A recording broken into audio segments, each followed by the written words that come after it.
When we talk about aviation technology, we cannot exclude the innovative breakthroughs that enable to track the motions of these sky-reaching machines.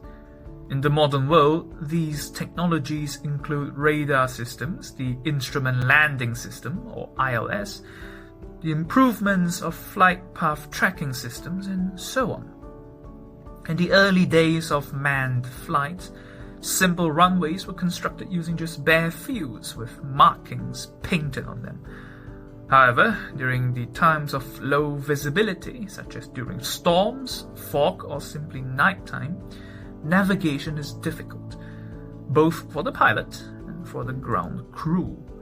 This makes flying a difficult and dangerous task when the elements are not working in your favor.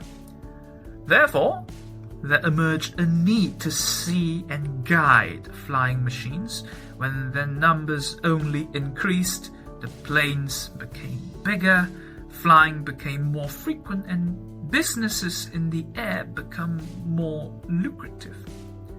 In your fourth lesson, we will discover the primitive radar systems and the ideas that made them a viable solution to identify the location, bearing, and even the speed of flying machines.